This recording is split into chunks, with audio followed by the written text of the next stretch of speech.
It's time for TWiT This Week in Tech. Boy, has this been a big week. New announcements from Amazon, announcements to come next week from not only Apple, but Yahoo. Could be a big one. And Dan Patterson will join us and talk about his coverage of the protests on Wall Street. It's all coming up next on TWiT. Netcasts you love. From people you trust. This is TWiT. Audio bandwidth for This Week in Tech is provided by the new Winamp for Android, featuring wireless sync and one-click iTunes import. Now with free daily music downloads and full-length CD listening parties. Download it for free at winamp.com/Android. Video bandwidth for TWiT is provided by CacheFly at CacheFly.com.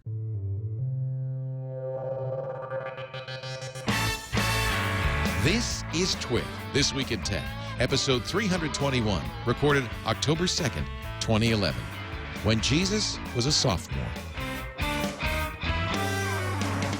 This Week in Tech is brought to you by Go to Assist Express. Go to Assist Express by Citrix puts IT professionals in position to do what they do best: access, diagnose, and resolve. Try it free for 30 days. Visit gotoassist.com/TWiT. And by Squarespace.com, the fast and easy way to create a high-quality website or blog. For a free trial and 20% off your new account for 6 months, visit Squarespace.com and use the offer code TWIT10. And by Audible.com. Sign up for the Platinum Plan and get 2 free books. Visit Audible.com/TWIT2. And don't forget to follow Audible on Twitter. User ID Audible_com.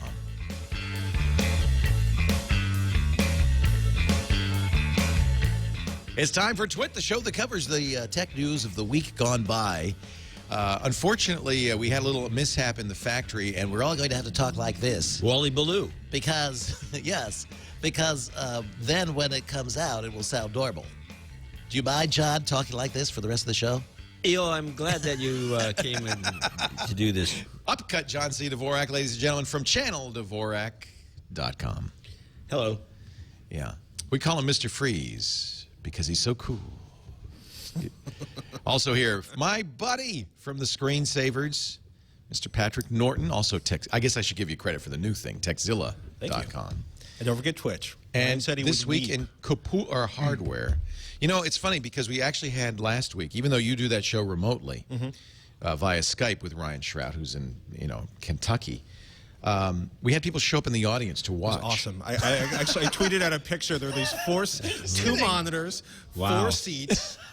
And I think a little Q&A. I think it was because when you and Ryan did the show here live, it was so good.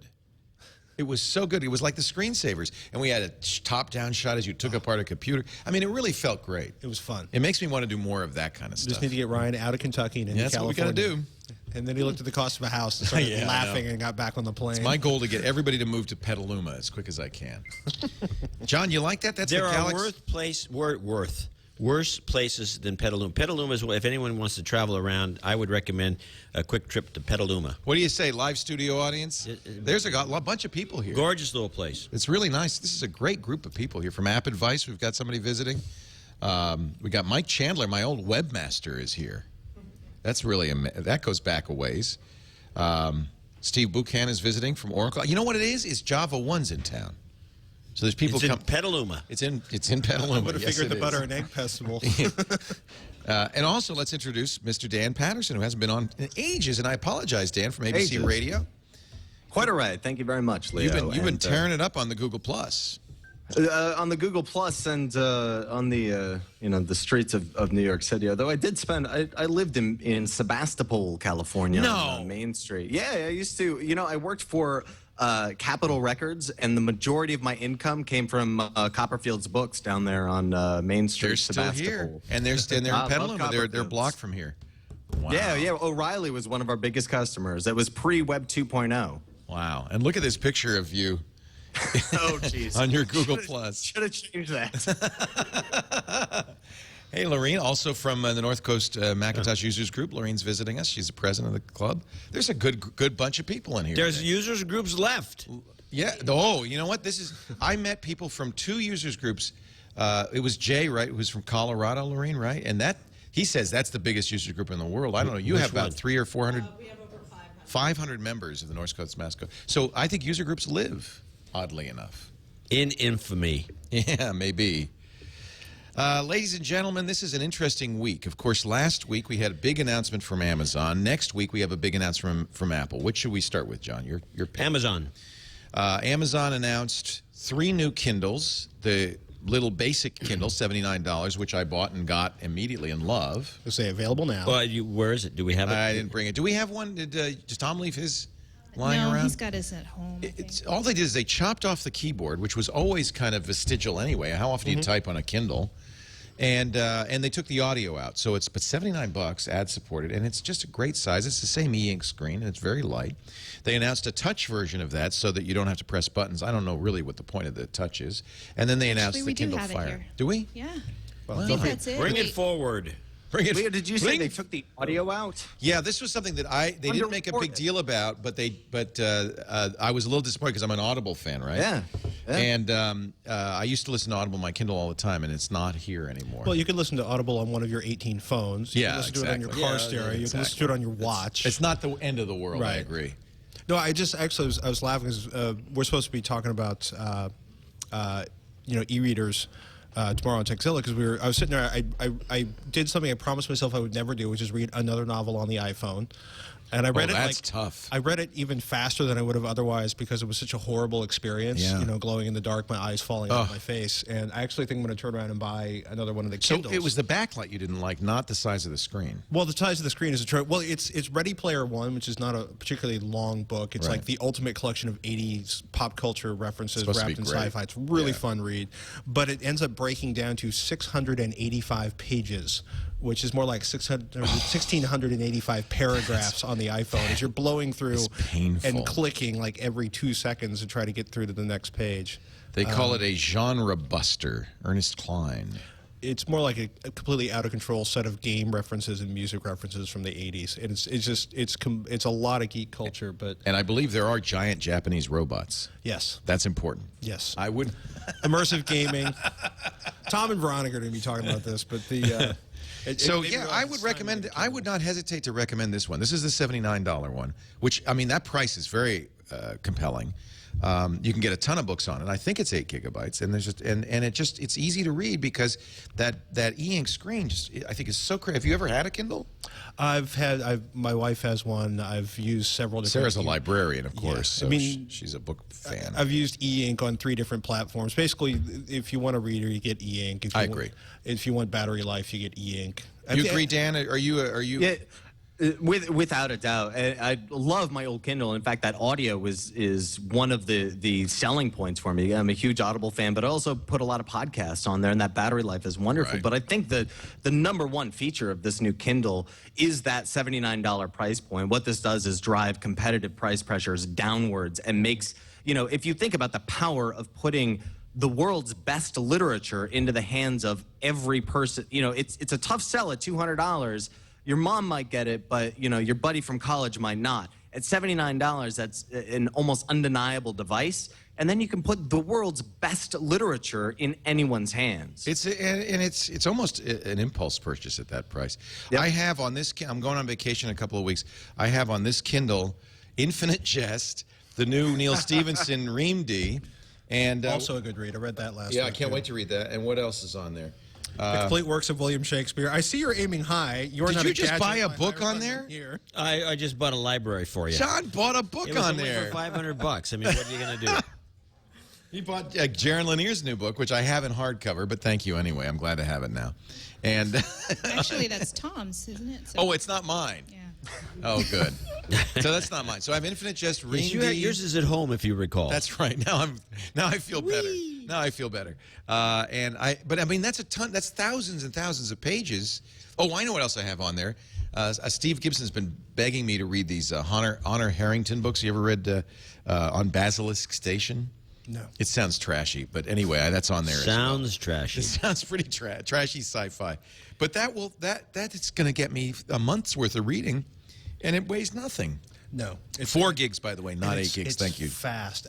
I'm actually really impressed at how fast the screen The page is. turns much better than the original Kindle. So that's the low end, and there's the touch version. But of course, all the press attention goes to the Fire, which is a $200 color tablet running Android, highly customized Android with a cover flow style interface.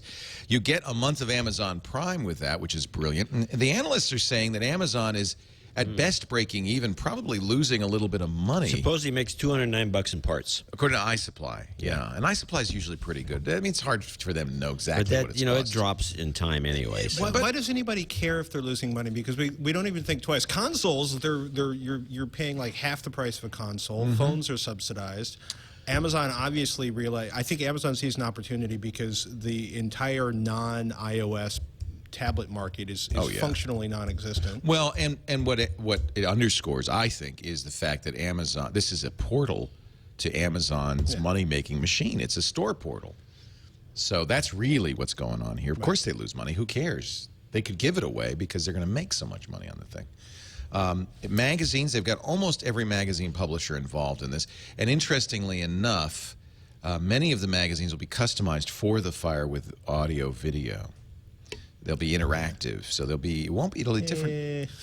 Well, I don't know. You know, it's now. By the way, if you're looking at the video right now, you look. It does look a little bit like the BlackBerry Playbook.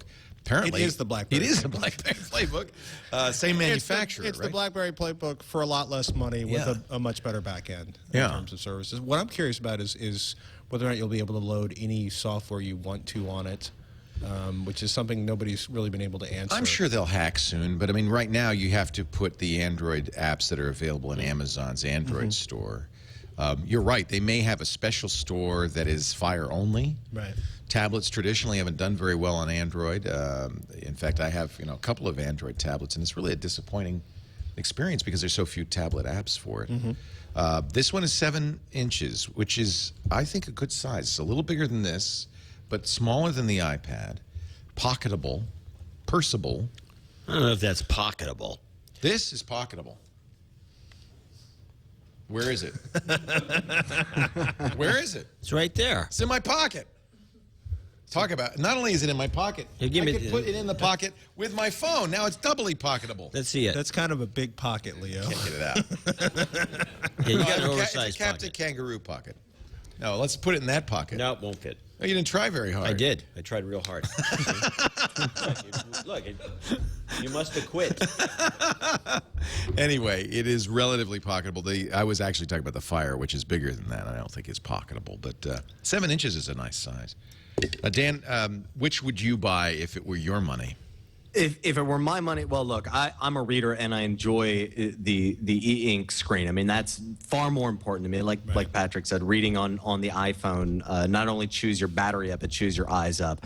At the same time, this is important because it's the actualization of the ecosystem, right? So what every other company has failed to do. Google, BlackBerry, blah, blah, RIM, blah, blah, blah, blah, blah. Amazon has really wrapped the ecosystem into the device itself from the opposite direction as Apple. And what that does for me is not so much about the device or the ecosystem itself, but it communicates trust. I can trust that Amazon has thought this through. And as a consumer, if I'm going to plunk down cash, I don't want to plunk down cash on a platform that's going to go away in 2 months or 2 years. Right. I know that Bezos has thought this through. He's playing the long game. He must be a Go player. You know, he plays the long game. And I know that if I spend money, I can trust that it'll stay in that cloud. So you're saying, That's Dan, huge. you did not buy an HP touchpad? I bought 18 of them. No, I mean, that's important too because it helps me. I actually bought 3 of them and I gave them to friends, and it really helps with buy-in. You know, there's $100, you mean? At $99, it helps with buy-in. Yeah, at $99. But you know, I have a lot of friends who are PhD students and cynics, and they're not entirely bought in on the need for more gadgets in their lives. This changed their minds. So get this. According to VentureBeat, Devendra Hardawar, writing in MobileBeat, says that Amazon is in serious negotiations to buy Palm, not even just WebOS, but Palm from HP. How many sources are on that? Yeah. A well-placed source. Which means what? A well-placed source. Yeah. Somebody- It seems a little far-fetched. I can't. It's an awesome rumor. It'd be cool. But Boy, you know, why would they bother? It sounds like they've done a good job making Android accessible. Yeah, I mean, why? Plus, Amazon has an Android app store. I don't understand what I can't find What would you one gain? single tell me one advantage Amazon gets out of purchasing Palm's, I mean basically IP at this point, which has not been a spectacular success for HP. Well, according to DealBook, it's all about the patents, baby. Amazon might be more interested in the Palm patents to protect Fire. Remember, Microsoft and others have been on an Android lawsuit tear, and of course they stay away from Google because they got the deep pockets. But I could see people suing Apple or Microsoft suing Amazon over the Kindle. Can't you see Apple going Apple after for them? sure. Yes. They sue everybody. And so if you had these patents in hand, maybe it'd be worth it. HP bought Palm for $1.2 billion. I'm sorry, I shouldn't laugh. HP. yeah, I mean, maybe we don't know the price. Maybe it's like $18 in a pack of smokes. You know, like HP bought a Palm for $1.2 billion last year. I don't know. I would tend to think that if Palm is sitting on a lot of really lucrative defensive patents, then Google or somebody else would be bidding large amounts of cash for them. And they may be. We don't know. What we don't know is what we don't know. To coin a phrase that Donald Rumsfeld came up with first. Well, there's what we know, there's what we know, don't know, we don't know, and the know that we don't know that we could know, but we don't know. If you know what I mean. It's gotten to this. I knew I shouldn't have had a cup of coffee before the show. How is your coffee, by the way, John?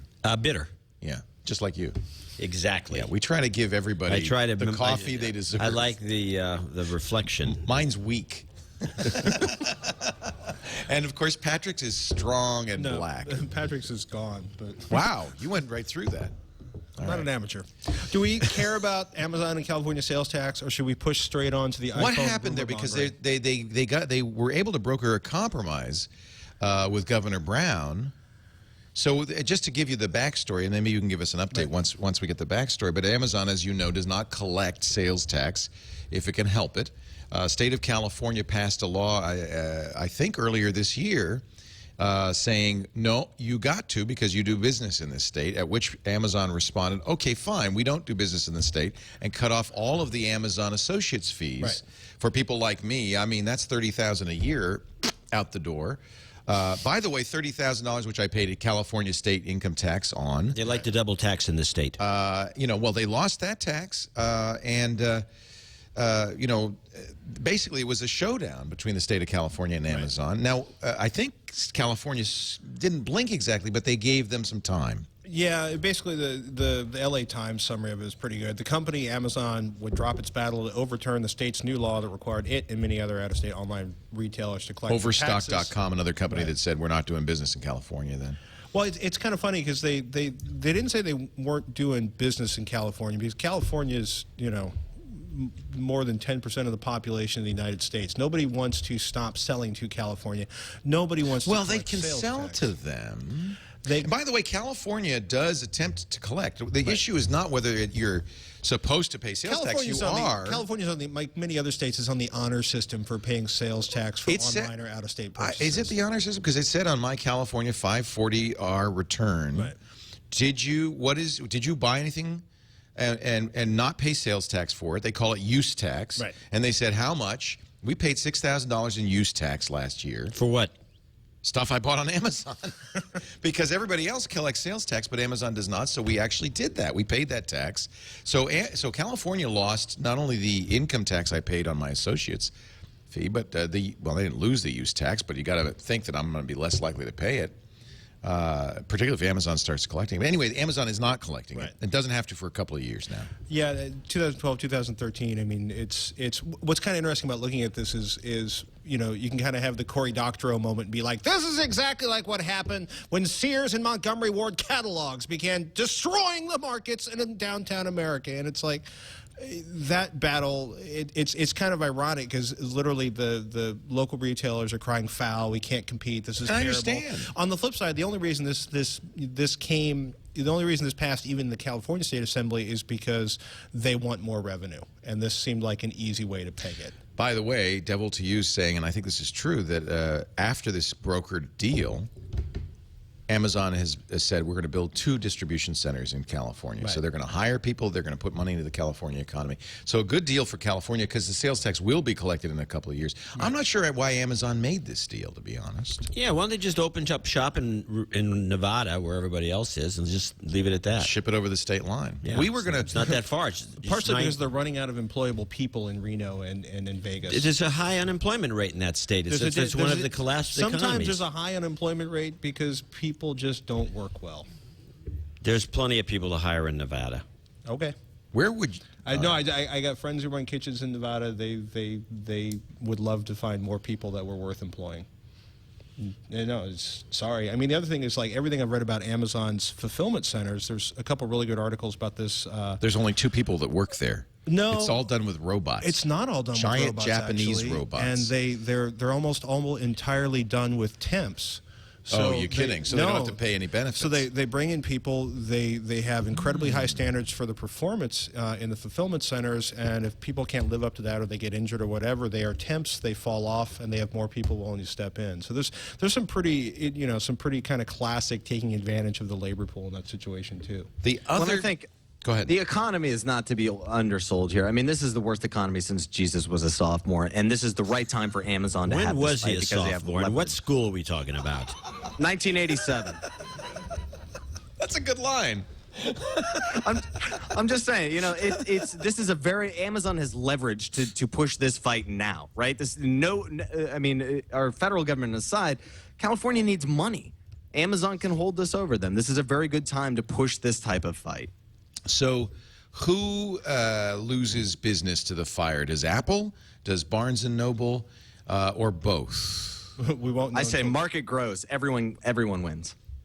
You agree, John? No, I think the market's flat already. I think there's some case that maybe the iPad is not as strong as it was. There were some stories that it people are wasn't. in. There's guys like you. They've got 2 or 3 of them. Then the Kindle, probably 2 or 3. You probably have 5 Kindles. I do. I have every Kindle, and in fact, I have several of. You think he's joking? No, I do because I keep buying them for family members, thinking they'll want one. People should want one. The Kindle's quite a nice product. Yeah. Anyway, I think the market's and it is an iPad market. What person in their right mind would buy anything but an iPad? Well, I think because it's $200. So I think you're right. I don't think it's like that HP thing. Then $95, you got a piece of. A lot of people bought that 99. Yeah, well, a million people bought a touchpad. I think, frankly, that it won't take a big chunk, but I think you could 20-30% of the iPad market could conceivably buy a Kindle and be happy. And you know what the funny thing Angry is? Birds, I'll bet books, you half movies, of those TV. people already have an iPad and they just buy one out of curiosity. Or they'll be like you. They're kind of like pack rats. Or I totally disagree, John. I think that this is an entirely different market that's going to be buying this. These people may be aspirational towards the iPad, like they may want to buy an iPad, but $500 is a big expense right now. $200 is a much easier expense. It lets you get into that marketplace. It lets you be that type of consumer at a significantly reduced rate, and it lets you have a multiple, you know, it is a Kindle. At the same time, it's a tablet. It's not a high-end tablet, but what this does is redefine the marketplace, right? And also, you're looking. I was going to say, I'm with you because you're looking at, like, you know, Amazon Prime last week. They set up a deal. Everybody with an Amazon Prime account now has access to 11,000 Fox titles, all the movies, all the television shows, basically as part of the Amazon Prime subscription. I think there's a huge number of Amazon customers that will opt into this because it is an extension of the existing products they already have. And Prime is so brilliant because you pay for Prime. Right. They give you free movies, but really what they do is they give you the right to buy more stuff from Amazon. Well, I mean, I go to Amazon first just because I'm a Prime member. Mm-hmm. And this may even help them make the bigger deals down the line. I mean, Fox is wonderful now, and think of the deals that if they're able to go to when they're in their biz dev meetings, you know, the guys with blazers and jeans, and they're going to their biz dev meetings, this helps them. They're probably listening to Mumford & Sons while they're going, right? Well, probably, yeah. I'm sorry. But it helps them. It helps them make bigger deals down the line. It helps them say our audience isn't just this potential audience of people who maybe have an Xbox or a Roku and hook it up to their TV. This lets them say these people are streaming right now on this device. This audience is much larger than it previously was. It's not a speculative audience. It's a real audience. Who was it that said that Amazon, Apple, Google, and not Microsoft, Amazon, Apple, Google, the four horsemen of the apocalypse. One of the VC guys said that, and I think that you're seeing Amazon really come on strong here. I'm not But let me buying ask any you- of this argument until I see some numbers that Well, we confirm won't it. know for a while. And I 6 think weeks. also Eric Schmidt said that. Samsung That's isn't right. going to take this lying down. Yeah, but Samsung's Facebook. competing in a completely different way than Amazon has a huge No, existing no, market I of understand content, that but they have a channel. iTunes has that- built one. They have a channel. You know who that's I'm killer. really worried about? The Dunder Mifflin tablet. Take a look. We are rolling Yeah. out the brand Me new too. Sabre tablet, the Pyramid. Why is it shaped like that? So you can tell your clients, unleash the power of the Pyramid. It's huge. How much does it weigh? Oh, no. Without the battery pack and the optional memory booster, it's barely 3 pounds. How much memory does it have without the booster? 50L. I'm sorry, L? How many L to a K? You're really going to want the booster. I'll take 5. I play that just so that we will be pulled off YouTube again this week. We're going to take a break, come back with more. Unleash the power of the pyramid. I think we used that gag on this show like months ago. Did we? The pyramid joke, yeah. Wow.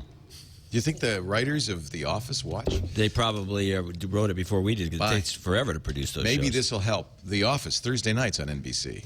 It won't. It won't help. It won't. You know why it won't help? Because NBC doesn't care. That's why, ladies and gentlemen, they have an automated tool on YouTube that just pulls it. They don't care if it's Have a you plug. been watching some of these new sitcoms they've been rolling out? No, what? Like Oh. what? Whitney? Whitney. What's that about? Oh. Whitney Houston? No, you got to watch some of these shows. It's just like this like Really? What is It's it? horrible with What is canned it? laugh track. canned behind laugh it. track. It's just but you can tell that there may have been a seed of hope that the Suits got a hold of this, and they said, no, we've got to fix it. So What about that one with the Terra Nova, the dinosaurs? Is that any good? It hasn't been out yet, has it? No, it's- it hasn't rolled yet. You know what's tonight? people either it's not- really like it or hate it. Season premiere of. Dexter. Thank you, Dexter. Are you excited? You know, I only watch Dexter now and again. 3 words. It's kind of sick. Edward. Yeah, it is sick. Yeah. In a good way. No. Edward James Olmos. You know who's not like NBC? ABC, Dan Patterson, with ABCNewsRadio.com. Great to have you on. Patrick Norton's here from Techzilla. And it's John C. Dvorak. What's your favorite TV show on the new season, John C. On the Dvorak? new season, the Yes. new J.J. Abrams show. Ooh, there's a J.J. Abrams show. Yeah, it's on the 3rd one already. You missed it. What one is that? Was it Persons of Interest? Is that the name? Persons of Interest, Ooh, yeah. that sounds interesting. It's about a world that it's actually about John Poindexter's old idea turned into a TV show. Oh, I got to watch it. Persons of Interest, huh? Yeah, it's quite. Well, now that I've missed the first 3, I'll just watch it when it comes out on Well, Roku. the 3rd one's coming out. You missed the first 2. I'll make you a disc. I like to wait. No, I like to wait because then I can skip the commercials. I can watch like 18 episodes in a row. Actually, it looks like you can watch the full thing on the CBS on webpage. the CBS webpage. Yeah, you can watch it on one of those little devices that you guys are so fond of. Actually, I'm just going to watch it right now, John. You know why I'm fond of little devices? Never mind. Let's talk about Go to Assist before I get in any more trouble. Then we'll come back with our great panel, talk more about the tech news, and of course, Apple's got something coming up. I don't know what it's all about. But first, Go to Assist Express. I haven't talked about this in a while. Do you remember, John, Patrick, when we used to use, what was it called? What was it called? It was a tool. It was basically the predecessor to Go to Assist. Expert Exchange or something like that. modems and pain. Well, that's the problem. I mean, times have changed. Everybody's on the internet now. And Go to Assist Express is so amazing. This is the way you can support your customers faster, easier, puts you in a position to do what you do best, which is access the system, diagnose the problem, and resolve the problem. And most of the time, it's so much, it's instant almost. It's so much faster than that phone call. Click start. Okay, look for the accessory. Okay. You just fix it yourself. Your clients love you. and you get on with your work. You'll be getting more done faster, easier. You can fix the problem without being there in person, of course. In fact, they don't even have to be there in person because they have unattended support. 8 sessions at the same time. Nice. So that means you can run a scan on one, run a fix on another one, do an update on a third, and keep going. You don't wait around. I know it's going to cut into your Halo time, but you can still have some fun later after you solve all the problems. I want you to try it free for 30 days. Visit gotoassist.com/twit. Actually, no, I'm wrong. Go to assist.com and then click the try it free button, right? Then enter the offer code TWIT. I'm not sure. You know, it says 2 different things in here. Let me just see what happens if I go to gotoassist.com/twit. Citrix recently changed it so that they want you to click the try it free and use the offer code. Either way, I mean, we get credit if you just buy the damn thing. Go to assist.com/twit. Yes, sign up for a free 30-day trial. And if they ever do ask you for an offer code, use TWIT. But I think if you go to assist.com/twit, it works.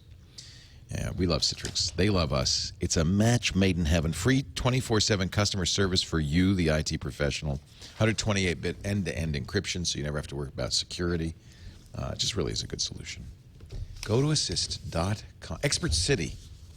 Oh, wow. You remember that? Vaguely. They bought Expert City, and that's what this came out of. Anyway. Homeland, that's the show that's coming up tonight. Homeland? Yeah. Now, what's that about? I don't know. Somebody out there remember what it's like? It's kind of like a... See, Eileen is like the expert on It's a meme show filled with a bunch of... All I know is Claire Danes is in it. Oh, I love her. Claire Danes is in it. I think I love her. It's a spy... I love her name. Claire Danes. What does she look like? You've seen her a million times. She's been an actress forever. Oh, yeah, Claire Danes. I don't know who she is. Claire Catherine Danes, born April 12th, 1979. You know, you used to quote Degrassi Junior High. I mean, oh, she was in Degrassi? Yeah. Oh, no, I never watched Degrassi. She was in My So-Called Life. She was in Baz Luhrmann's Romeo plus Juliet, the worst movie I've ever seen. I can't believe you said that. What was it? What's Are the you name a of the Baz? worst? I love Baz Luhrmann, but this is good. Now we're really off topic. And she played All Temple I did was Grandin. mention Homeland. All right. Well, she's in it. Okay, let's get back to Did you know her Apple. Oh, yeah, Apple. Oh, yeah. Apple. Are we done with Kindle Fire? Is there? Oh, no, we're not. You know why? Because I didn't mention Silk. The thing I think the stealth announcement in here is that Amazon's got its own browser, which initially will be on the Kindle, but I wouldn't be surprised to see it on other platforms. Amazon will be pre-caching pages on its own servers, on its EC2 servers, so it's using its very powerful cloud system. By the way, many of the sites you visit and many of the assets for sites you visit come from Amazon's S3 and EC2. Yeah. So they're going to have a very fast browser. I think there's going to be some browser wars coming up. The Chrome is moving up. Did you notice this? The numbers came out. Chrome is like inching in on everybody. You know what happened? I think geeks like us, use Firefox for a long time. The last Firefox had a memory leak or something. I mean, it would just take over your system. Yeah, it's been interesting. It was awful. It's also been interesting watching Firefox kind of turn into the Java of browsers. It is. Like every it's time fat. I restart my system. Or careful, because there's a lot of people who are Java fans here. Java 1 is this. It's okay. They don't have, as long as they don't have burning spears or anything. Java works. It's great. I don't need a delete expletive Java update every 5 minutes on my computer. They may not have burning spears, John, but they've got a JIT compiler that'll just kick your butt. Are we at all concerned about potential again. security? Well, that's exactly okay. Yes, we are, and this is the problem. And I think that a lot of people complain about this. Instead of releasing technical information about the Kindle, they released basically marketing information that makes it very unclear what they're doing. For instance, SSL. Now, you know, if they're doing something similar to the Opera Mini browser, which is they're compressing and shrinking pages on their way to you. The only way you could do that is by breaking SSL, by doing, in effect, a man in the middle, so that you'll have a certificate to Fire or to Silk, and then Silk will have its own certificate to your bank, and they will. I mean, but it's not clear if they're doing that or not. The FAQ is very fuzzy about that. I think that's kind of what creeped me out, is that they weren't clear about the documentation when that was announced. It's the first thing I check is the technical stuff. And developers ask legitimately a lot of questions about, well, does it support HTML5 standards? Is it what is going to happen there? And Amazon has been very, very kind of unclear on that. And then of course there's people concerned about privacy, because Amazon will be in between you and all your web transactions. Well, we don't even know at this point if you can turn off. They say that there is a way to turn off the cached browsing, but we have to see what that means and how it does it. CLT in our chat room is saying that Malik did get a statement about this for gigaohm, so I'm gonna have to see what he said there. There's a link. Is there a link? Somebody just Well, I'm in the wrong. I'm in the wrong room. I'm always in the second room where the real people, where the cool people are. Well, let me quickly check because this is where Here it is. This has been a Amazon Silk or a spider web updated. Blah blah blah. Over and later reading this post by Chris Espinoza. This doesn't sound good. I'm just summarizing. Bad. Bad. Update. Okay, September 29th, 9:20 a.m. A spokesperson for Amazon just pinged Ohm back. Is Amazon able to peer into its customer usage behavior and use that to offer services based on that data? Blah, blah, blah, blah, blah, blah, blah, blah, blah. The answer is no. As you can see in our terms and conditions, URLs are used to troubleshoot and diagnose Amazon Silk technical issues. Moreover, you can choose to operate Amazon Silk in basic or off-cloud mode. Off-cloud mode allows web pages generally to go directly to your computer rather than pass through our servers. As a reminder, usage data is collected anonymously and stored in aggregate, and no personal identifiable information is stored. It's also possible to completely turn off the split browsing mode and use Amazon Silk like a conventional web browser. But this is, again, it strikes me as more weasel words. They're saying, well, you can turn it off. What they're not telling us is, well, what happens if you don't turn it off? And, of course, 99% of Silk... They grow to, what, 750 million customers like Facebook? Well, exactly. Most users Because obviously people are concerned about privacy. Look at how privacy issues just hammered Facebook. You could tell. Yeah, they're out of business. So I'm curious... It sounds to me like Amazon is still not being completely forthright. And what they haven't answered also is this SSL issue. And I'd like to know, and I don't understand why they're hiding it. As you say, Dan, that makes me suspicious. Yeah, again, it goes back to trust, right? Where I do trust them with the ecosystem, and I trust them as a consumer. Right. As a geek, if you're not forthright, I mean, what is there to not be transparent about? Right. I mean, how difficult? I don't trust any of these. It may not be done. I think probably that. I've actually gone to Scroogle. What's that? Aha. That's to screw Google? Yeah, just look it up. Scroogle.org. SCROG. Does it wipe your search results? No, it's a middleman between you and Google, and it takes the cookies and says, yeah, I'll take the cookies, and then it throws them all. Ah, so it's a kind of a proxy Google. And it sure is attractive, John. Yeah, I know, isn't it? You actually don't use that. Cow. You go to find a IE plugin, and then it pops it in on your little... I have to use IE? No, I'm sorry. Oh, it does Firefox, Opera, Chrome, That's what I meant. No, that was an IE6. I haven't used IE for years. But anyway, so it turns it into your little list thing. You just type in there, and then it throws up the results. Well, I'm going to put a link to Scroogle in my Google Docs and make sure that I email it to everybody on Gmail so that all my friends can protect themselves from the Google search engine. Just saying. The last thing, Google gets so much information from me in so many other ways, like my Android phone.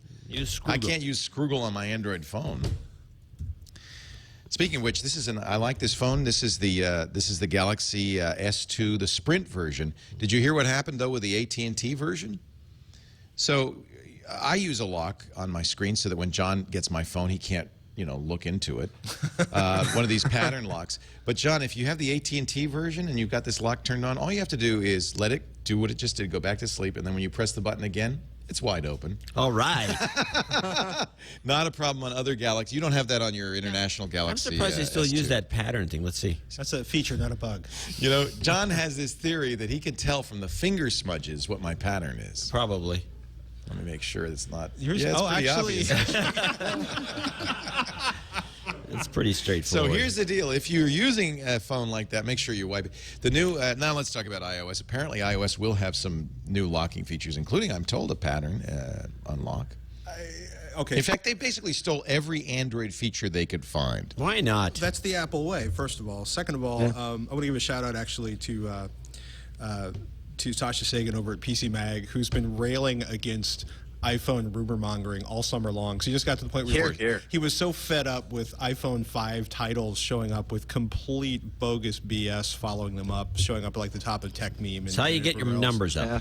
Well, or it you is. do interesting articles. Nah. Okay. Why bother?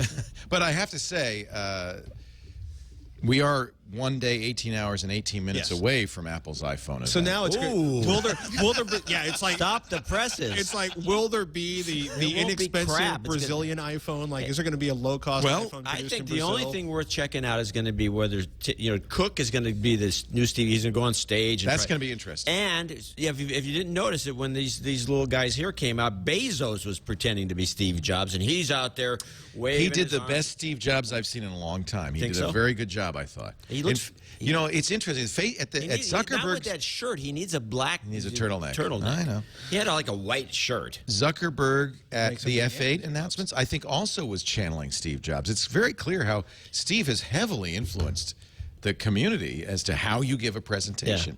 Yeah. The trouble is they're not Steve Jobs. It would be a huge mistake for Tim Cook, who is emphatically not Steve Jobs, for him to do anything but be Tim Cook, because he's not exactly Mr. Charisma.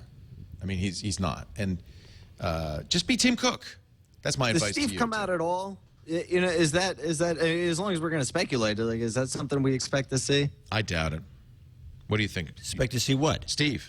Oh no, we're not going to see Steve. I agree. I would like to see Steve. It would encourage me that he's doing better than what we think he might be doing.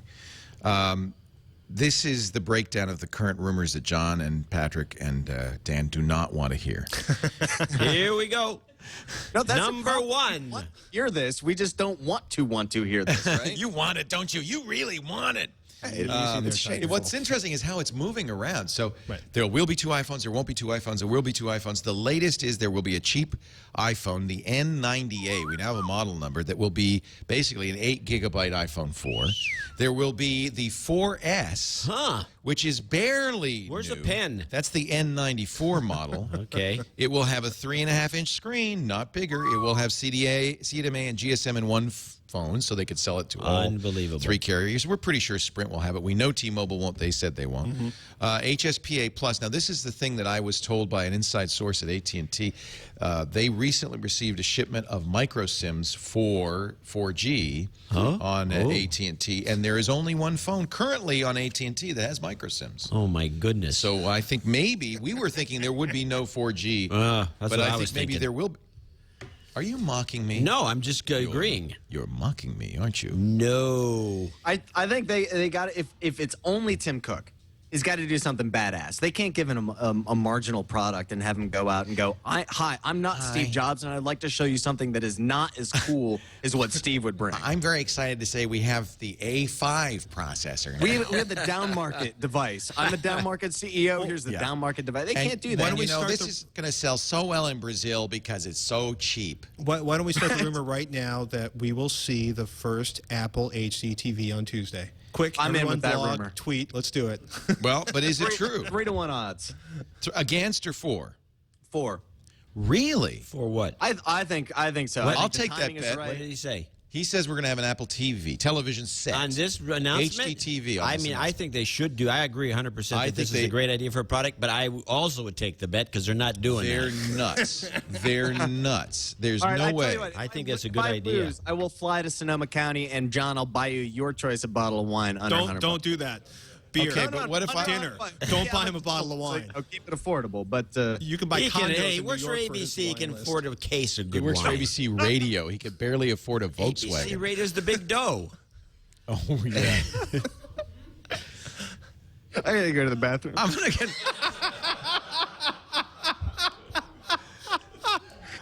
But now here's the key on this new iPhone. Right. Gigabyte. Wait. The 4, the We're 4S, continuing or the 5. on this road to oblivion. What would you like to talk about? No, I think this is good. I want to know the whole thing.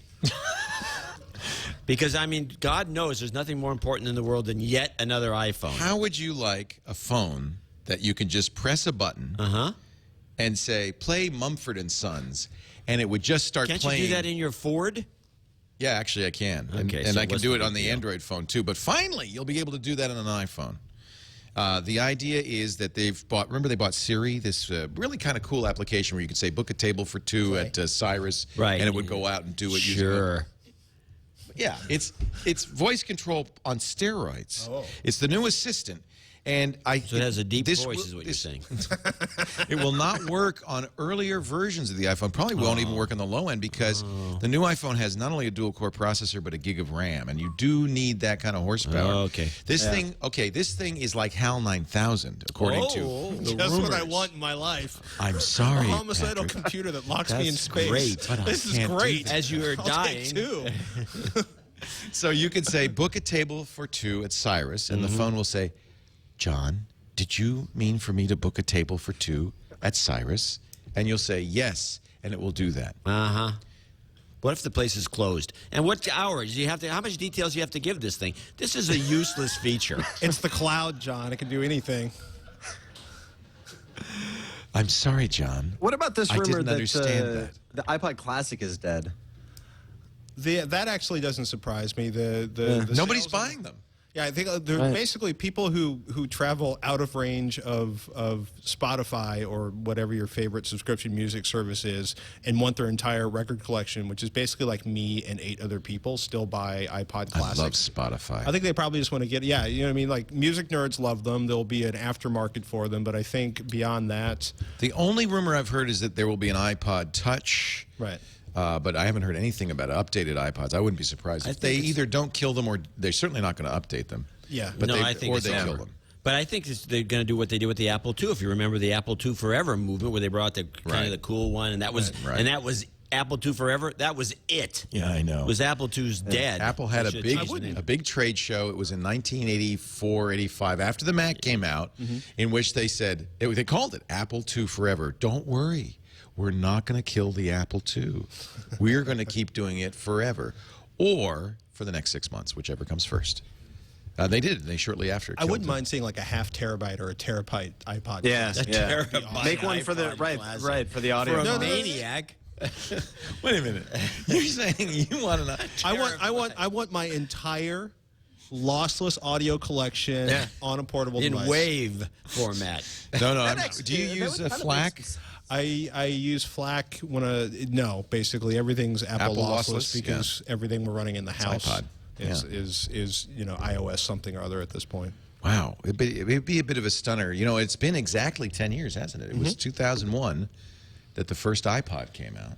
Yeah, I was just thinking how iconic that is, right? It's like the Apple II, right? Of course, they have to kill it at some point and move on, but the kind of Steve Jobs' last decade there has kind of been personified by those first silhouette advertisements of the people with the iPods and the things sticking out of it, and to kill that off at the same time that Steve is leaving the company, I think you guys are absolutely right. It's probably destined to happen. I would love a ½ terabyte or a terabyte iPod just to. For the iconic value of it. It doesn't serve much of a purpose anymore, but it's really, the timing is very interesting, and I think it's, we move past the icon of the iPod and past the icon of the man at the same time. Go on. Well done, John. Actually, I had to get up because I had to go to my office to get the new terabyte iPod just for you. Here it is, ladies and gentlemen. Look at that. Yes. It's a beauty. Yes. It's got the rolling click wheel. It's only a little bit thicker than the Classic. This is actually the very first iPod, and now with it's all FireWire. scratched to crap if you haven't noticed. Well, and you know how big this was? 5 gigabytes. Beautiful. It's a beautiful thing. I'm out of breath because I had to run and get that, but there it is. But that device still works. This actually has the real rolling wheel. Yeah. It also completely changed works. It completely changed the online music market. Look at the size of that connection. Well, remember, Patrick, when this came out in, what was it, September 2001, you and I had spent probably the previous 6 months on the Screensavers talking about devices. In fact, there's another one. Is there anybody around that can go into my cupboard? Because I actually have every iPhone ever produced. We got a little tech museum in here. Yeah. But we have a head end that goes in the car. Remember this? Right. And would have a hard drive in the trunk. Yeah. And we spent a lot of time talking about you'd run Linux on this thing. Chad, it's in my shelves there, the top shelf on the left. It looks like a car stereo. So remember this? And it was such a big deal. And then the Diamond Rio came out. That was... Oh, yeah. And this was like a big breakthrough. iRiver. Well, I don't think iRiver was out. That was later. That came later. But this transformed it all because, there it is. Yeah, because somebody knew how to market it. That's what transformed. Right. Look at that thing. This is That came much later. This is later. This is Rio Digital Audio, and the whole idea was people put this in the car, and it would be their car stereo, and they'd have a hard drive in the trunk. We've come a long way. And it's really thanks to this. This really changed everything. But I wouldn't be surprised. You're right. Everybody's buying iPhones or other phones that have plenty of capacity on there. In this phone, I put a 32 gig SD card, and it's got now 40 gigs in here. You already saw this phone. I know what you're up to. Yes. Okay, Chad. You may take that back and put it in the zoo. Yeah. We have a lot of old stuff. So do you think that'll be possible, that they'll kill off the iPod? We all think so. It's so sad. It's so sad. Let's take a break. We're going to come back. We do have to talk about Microsoft and the deal they made with Samsung, which is pissing me off. I'll bet it is. Pissing me off. Leo does, he said it twice. Patents, you'd be collecting the money, too. Well, do they have the patents? Show me the source code. You know what? That's the problem. They never show anything, do I'll tell they? you what, they may not have the patents, they're like but McCarthy with the shaking the papers. They made a deal with somebody. Was it HTC where the HTC said, we didn't know what they had because until we signed an NDA, they wouldn't show us what they had. I mean, you actually had to practically agree that you were wrong to even see the evidence. Anyway, we'll get to that in a second. I'm sorry, I'm kind of calmed down now. I want to take you to a very nice, quiet. I'm going to take you to my special quiet place right now. Squarespace.com. See, this always makes me feel better when I go to squarespace.com. It's because it works. It does work. Do you have a Squarespace site? I do. Do you really? Yes. Do you ever put anything on it? Yes. I'm in the process of rebuilding it right now. Oh, yeah. I remember when we forced you to have a blog. Yes. And you blogged once. It was a great entry. Got several 100,000 views in the first day. And that was it. And you and Kevin got off my ass, and I walked away from it and wrote to make money, which I could not do on that. Right. Well, that's a good point. It would have been a lot easier if Squarespace had been around then. Squarespace was started by a couple of great guys, Anthony Castellana and Dane Atkinson. Atkinson, thank you. They were college kids, and they wanted a better way to blog. Anthony was. Anthony was a college kid. What was Dane? He was just a programmer, Dan? Yeah, Dane's actually, this is not a plug for Squarespace at all, but Dane's the whole team at Squarespace are good buddies, and Dane is a very cool geo-local new company here. But Dane is a little bit older. He's been around the VC block a couple times, run a few companies. Oh, I didn't know that. So it was Anthony wrote the stuff and then brought in Dane to help him run the business. Yeah, right. Got it. Well, I got to say, brilliant, because it's not just great software, which is, of course, what happened with Anthony, but they've also got the best hosting, and I think that really solves a problem for a lot of people. When you want to create your new website, you've got to find a web host, and then you have to figure out how to put stuff on it. This solves that completely. It's all in Java. You Java 1 fans will love that, including an amazing, very sophisticated Java virtual server technology. That means you always have plenty of bandwidth. It's impossible to bring down a Squarespace site. It's incredible. Why don't you make one for yourself right now? Just go to squarespace.com. You click that green button. All you need is a name for your site. What should we call it?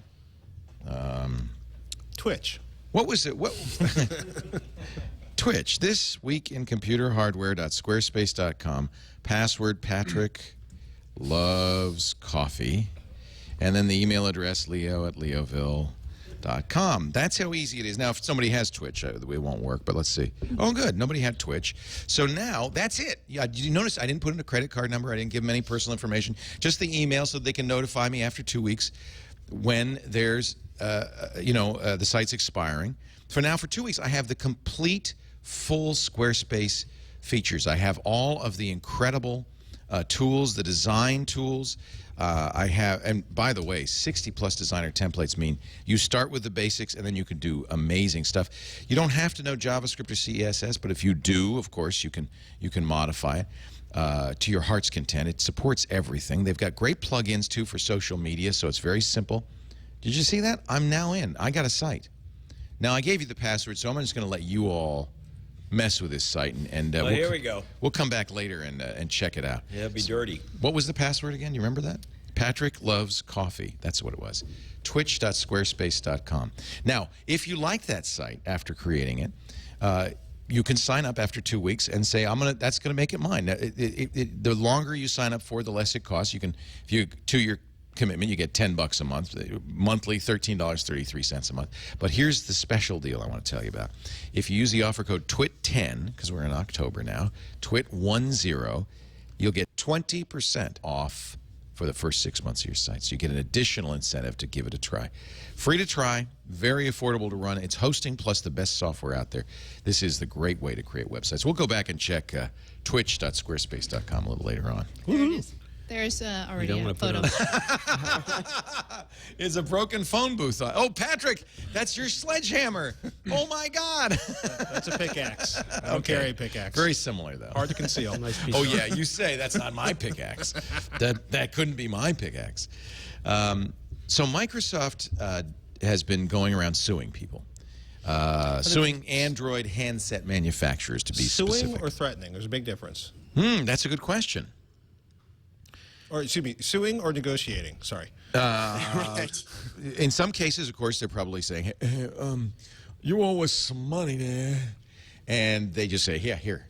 In some cases, they probably have to go a little farther. This is something I tweeted out earlier this week because I was like, this is a huge pile of money. Fiscal year 2000, or for any company other than somebody like Google or Microsoft. This is a guess. According to analysts at Goldman Sachs, Microsoft getting in this Samsung deal, or maybe it's total. No, I guess it's total. $3 to $6 per device. Now, remember, there's more than 500,000 Android phones activated daily. So they say as much as $500 million from Android patent licenses. For fiscal year 2012, so July 1, 2011 to June 30th, 2012, $3 to $6 for Android device sold. Settlements from Samsung, HTC, and others. A bunch of others, actually. Yeah, I think there's 4 or 5 manufacturers. And, of course, they're going to just continue to knock them off like 10 pins. Why don't they go after Google? Maybe because they don't make a phone? I think partially at this point because I think there's a really interesting line that Google's kind of standing up on one side of and Microsoft is on the other, and is Google going to basically start hurling money at giant fleets of lawyers to try to work their way through the courts to change patent law in the United States? Or are they going to try to, basically drop a giant series of checks in Washington to try to change patent law by legislature? Here's my problem, is that show me the source code. The answer is no. No, I mean, they do not. What they do not want to have happen is 2 things. One, you don't want the legislation you don't want to go the legislative route unless you are positive you have bought those legislators, because it will establish law that could not be in your favor. And you definitely don't want to go to court because you could set a precedent that could absolutely not be in your favor. So I mean, I would say settlement privately is probably most likely, and again, I'm only speculating, I don't have any knowledge of this, but I would say the last thing you want to do is have a precedent that is not in your favor, because it's very hard to overturn that. I guess, though, that about $444 million would be sufficient to buy Congress. Well, right. Yeah, they're getting a little pricey now. Are they getting more expensive? Yeah. Well, to put that into context, right? Business Insider Maybe just does the Senate point out that this sounds like a lot of money until you realize that Microsoft is expected to, make $75 billion during the same time period. So $444 million is kind of a rounding error at this point. Microsoft says, this is actually Microsoft General Counsel Brad Smith, according to Ina Fried, writing for All Things D. So far, we have not seen a single Android device that does not infringe on our patents. It's going after each and every one of them one by one and knocking them all down. And that's what you're supposed to do if you have patents. Yeah, I agree. The difference between... I just wish one of these companies would stand up and fight. They don't know what they're doing. Maybe it's cheaper not to fight. There's probably some calculation made. I'm sure it's cheaper not to fight, and that's exactly what they do. They say, well, give us exactly the right amount of money, that the pain threshold is just low enough so that you'd rather give it to them than sue. What's interesting is that Google hasn't picked this fight, but I think it goes back to what Dan was just saying. Google doesn't want to pick this fight and then find out that... Well, Google says... I think they got to wait till the Motorola deal is finalized. Then maybe, yeah. That's when things really get interesting. Google says this, quote, "This is the same tactic we've seen time and time again from Microsoft. Failing to succeed in the smartphone market, they are resorting to legal measures to extort profit from others' achievements and hinder the pace of innovation." But why don't they indemnify Android handset manufacturers? They will when this Motorola thing's done. So that's when the big battle begins. So they're essentially they're amassing on the battlefield, Waterloo, massive armies, but they won't engage until that army's there in position. Yeah, they're all ready to go. It's Magic the Gathering with patents. Magic the Gathering. With patents. Patents the Gathering. I like that. Right. Interesting that you should say that. Because let's see. Because you got a game show coming up? Yes, as a matter of fact, we do. But that's another story entirely. I'm looking for the quote here. Brad Smith says at the end of this article, regarding patent issues, ultimately we will see licensing regimes emerge. Like the MPEG-4 consortium. This doesn't mean there won't be some dramatic events between now and that time happens. It really does sound like Waterloo. Yeah. It sounds like massive nations mobilizing. Something's got to happen. What a mess. This is just the problem is that $444 million is just thrown away, essentially. It's money that could be used to hire people to innovate, to invent. It's offsetting Bing losses. And it just barely does that. What was Bing's loss last year? Actually, did you guys talk last week about the people walking out of the? We did, and we talked about it on Windows Weekly as well. And this is the contention was from there's a blog called Mini Microsoft, which sounds silly, but it's a Microsoft employee who is who is a real employee. Mary Jane Foley says she knows who it is, but of course this person doesn't reveal his identity. And he was writing about the big company meeting, which was the 23rd. Number of bloggers said people were walking out on Steve Ballmer. However... that worked there? Yes. Oh, boy. However, most people have responded, look, it's Safeco Field. People are coming and going. What, he's giving a speech at Safeco Field? Yeah, it's like, what does he think? It's like 30,000. Well, it's Microsoft. Is that like a religious thing? It's like a gathering. They're holding a Bible and if you've ever been to a ball game, people come and go. They buy hot dogs. They go to the bathroom. That's all it was. And he actually reports back in here. It's mostly anonymous comments. He admits that it wasn't the most exciting thing in the world, but of course, sure it was, except for the part where he jumps out of the cake and runs around and yells, "Developers, developers, developers." He didn't do it this time. Oh, that's not good. Yeah. As for Mr. Ballmer, it was a surprise that he didn't come out running and screaming, but rather had a surrogate fly around like a chimp on crack dusted with meth. What? Where's this? Wow. This is in Mini Microsoft. Can I get one of those delivered to a friend of mine's office? I don't know who the surrogate was. Mr. Ballmer seemed more subdued this year. Love for Ballmer, people still stood up and cheered and clapped for him. That for Hitler. I'm sorry. Whoa. I'm sorry. Somebody brought in Hitler. Oh, Godwin's happy. As for people leaving, as some of the tech bloggers have picked up, people were streaming out in small numbers, nowhere near as bad as Bill Gates' last company meeting, where Ballmer started screaming at people to sit down. Where are you going? Sit down! I could see Ballmer doing that. And yes, I was one of those folks who wandered to the upper portion of the seats while Mr. Ballmer passed on his coachy wisdom from Friday Night Lights. I suppose if Microsoft had been serving beer and snacks after the meeting, I would have managed to stay in my seat. So there you go. I think it's a tempest. This is a great blog. Yeah. Oh, it's a wonderful blog. I don't know.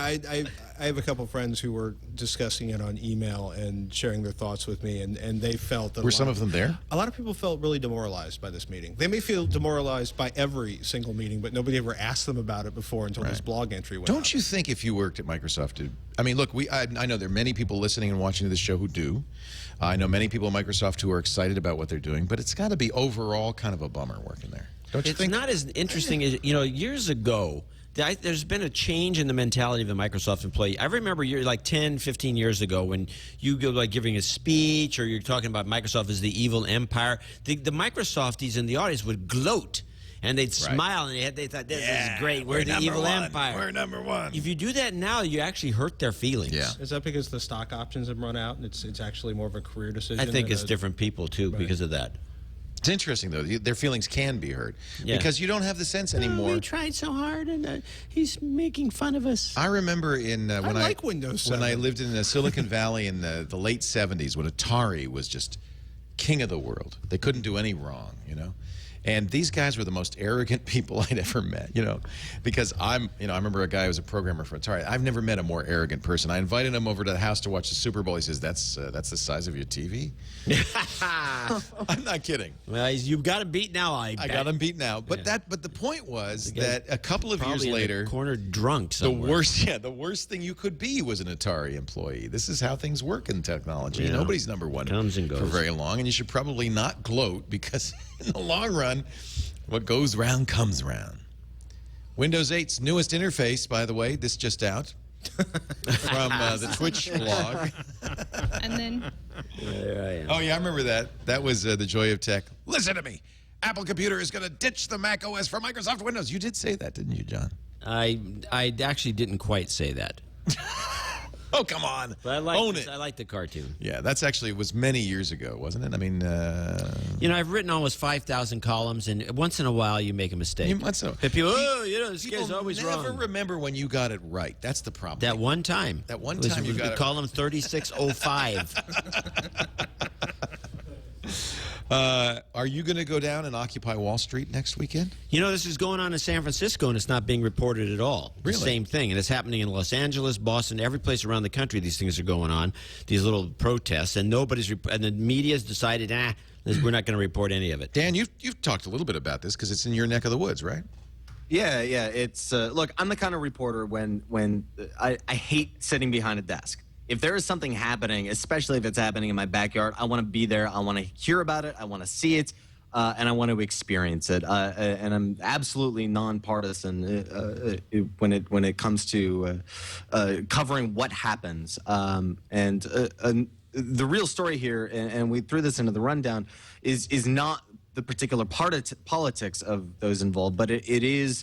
How the group has organized and really used the social web to I don't want to say force, I think that is a little strong, but coax traditional media into covering the event. Now, clearly I work for traditional media, but I wasn't assigned to this. I just heard about it and got down there the first day that I could get down there. I love what you did, by the way, on Storify. This is a unique way to cover something like this. Well, this is a slow-moving, ongoing story, and really, you know, the best tools that we have. I covered the Republican riots that happened at the Republican conventions in 2008, and I got the crap beat out of me. I got some protester punched me in the gut and took some of my gear. So now I really just go down with.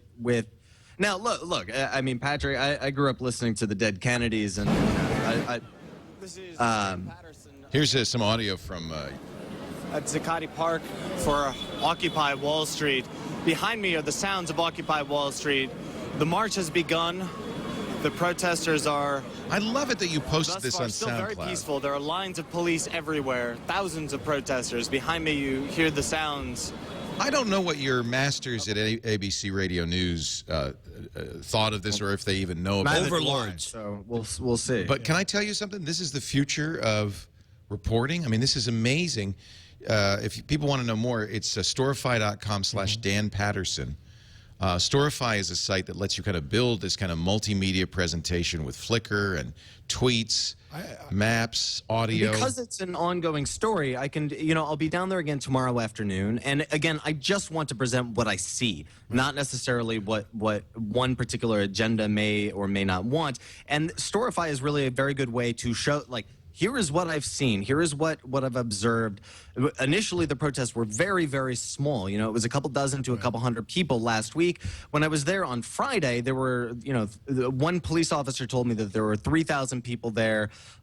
Some of that was due to the rumors that Radiohead was going to be in attendance, and social media certainly helped spread that. But that rumor died away through the afternoon. People stayed, the energy stayed high, and the transit workers joined the protest a little later in the afternoon. That was interesting. And, you noted that the unions had started to show up. Right, and much of this was because I don't want to say that mainstream media has not covered this. I think that would get me into trouble, and I don't think that is true. But I do think that the social web has covered this much better than traditional media has, and I think that the unions were there, and there were 3,000 people there cheering them on because of the social web, not because of traditional media. I mean, it's also a lot of traditional media outlets do not cover protests because they don't want to encourage people to shut down the Golden Gate Bridge, to shut down the Brooklyn Bridge. And I also got to say, I went to Pace. I lived across the street from City Hall. Oh, sure, yeah. I've had to get through some interesting things to get back to where I was living at that time, or to get to the school. And props to you for going down there on the street, because when things get squirrely in a protest, and they rarely do, but when they do get squirrely, it is a very frightening place to be, because there's literally nowhere to run to down there, right? Except for the subways, and that's generally not a place where you feel really safe. I'm kind of interested to see this, though, because I think laying this economy squarely in the laps of Wall Street is highly appropriate, and I think that this is a real grassroots movement. This is very interesting. This is not what Congress is talking about. This is not what mainstream media is talking about. I'd be very curious to see if this snowballs. There's one going on in San Francisco right now. I do not know. Yeah, on and off. That's my understanding. My son told me that. He said there's no coverage at all. And I think you're probably right. They don't want to cover it because they don't want people shutting down the Golden Gate Bridge. But it's not the job of the Fourth Estate to do the job, police work for the U.S. government or the local governments or any other governments. I think there is a note of responsibility where you don't want to obviously do something that make people crazy. And if you notice this on football, baseball games where the streaker runs out, they never show it. Right. I think they should. That's because they don't want to show peni. And John, no, they don't want other people running around. In defense of traditional media, and I do have to tell you, until this past Friday, it was reasonably small, a couple dozen to a couple hundred people, and the mainstream media, traditional media, doesn't want to. There are a lot of reasons to say I am nonpartisan. There's no such thing as an objective journalist, but the audience needs to trust that I'm not bringing an agenda to a particular story. And traditional media could validate something that is a very small, and this protest aside, let's say a nut job protest could gather the same amount of people, and if traditional media covers that, it kind of validates that and lends credibility in a particularly partisan direction. No, I'm not going to disagree with that, but they do that all the time. I'm not disagreeing with that either. I just think that's why it's my job to get down there and say I don't have I'm not in this fight. You have no agenda. I just want to show you what I see. Right, I have no agenda. Come on, how can I in the morning? How's Adam Curry doing, by the way? I used to be on Pod Show back in the day. He's looking for a house in Austin. Texas? Yeah. Really? That's very Adam Curry. So he moved from the Netherlands to England to Austin? No, to Los Angeles. He's in L.A. Yeah. Now he wants to be in Texas. Yeah, he's flying out as we speak. He'll probably be landing tonight. I wonder why Austin. Does he? He went and took around and looked around the country. It's a great city. He hates I love it. Los Angeles. Yeah, I do too. Well, there you have it. Yeah. That's enough said. Yeah. So, yeah, that's where he is. He's going to move to Austin. He thinks. Anyway, congratulations. Interesting choice on Storify. I think that's a good way to do it, Dan. I good like work. This. Yeah, and good work. And this is, I think a great example of what an individual can do.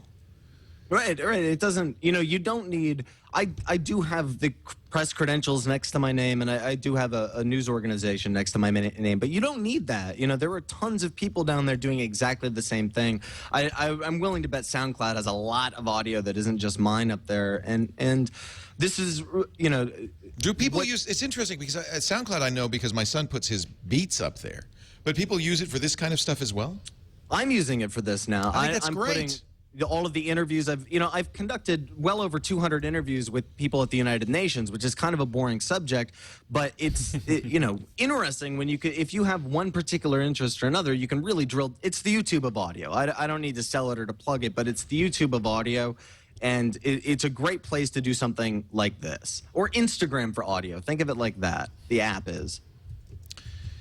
Yahoo is hosting a big mystery press conference on Monday. John, any thoughts about what this... Well, the Alibaba guy wants to buy them. You think they'll sell? That's a Chinese search engine. Yeah. You think they'll sell? Well, the guy is Ma. He's been around. I think this has something to do with it. What else would they have this press Well, it conference could be for? some boring thing like we... Oh, we're going to cancel a bunch of stuff like they always do? We have decided to create a new interface for Yahoo TV. I mean, it could be that. Wally Ballou. Wally Ballou reporting. If it's a web redesign, who cares? On the other hand, sounds like we might want to cover this. There's no gossip. Yeah, you should. There is no gossip. Yeah, I mean, would that be a huge story if Yahoo said, we've decided to sell to China? For the business world, yeah. Yeah, I think it's a big story for everybody because you're going to cover it. You're going to send a crew the end down of there? the iPod. I think we should send a crew down there. What time Monday morning is it before 11? Because I don't really want to. He doesn't like to get up. You wouldn't go anyway. You'd send your crew. Wouldn't you just send your people? Yes, I'll have people go there. We are going to cover, by the way, I didn't mention this, but we will do live coverage of the Apple announcement. Somebody in the chat room suggested a Yahoo tablet. It's shaped like a pyramid. 10 a.m. Pacific, 1 p.m. Eastern is the Apple event on Tuesday. We'll definitely cover that. And I'll tell you what, we will pay close attention to whatever Yahoo announces. And if it is something, we'll break in and let you know about it. That's you do the best job of covering this stuff. We try to. No, seriously, and I'm dead serious. They actually send people that nobody else covers it, and you can get streaming half the time. And I'm trying to do that. Now I wish Apple would stream. You two have been rubbing off on each Yeah, other. I know. This is like the fourth time in this Mr. podcast where he's been like, you do a great job, Liam. He does a great job on certain things. But you've been talking nice about technology, too. It's creepy, man. You're weirding me out. What did I say nice about anything?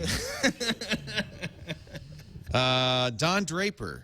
Did you see this? This actually is great. Somebody took it's a mashup.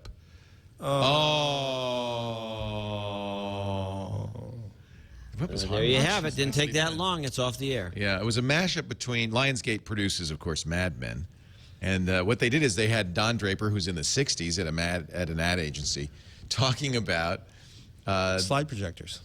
Well, it was originally about Kodak carousel slide projectors, but they took that and they made it about Facebook timeline, and it actually was right on.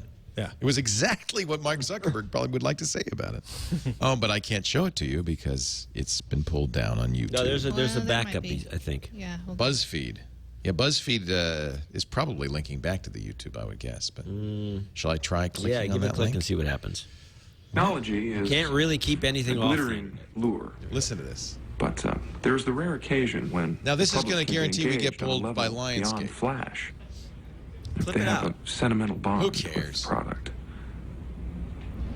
My first job, I was in-house at a fur company with this old pro copywriter, Greek, named Teddy. And Teddy told me the most important idea in advertising is new.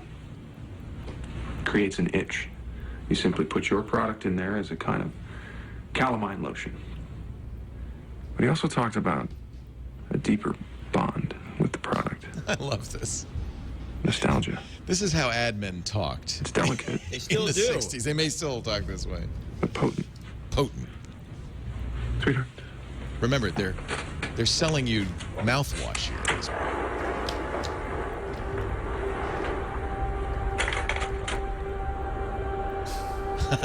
Teddy told me that in Greek, nostalgia literally means the pain from an old wound.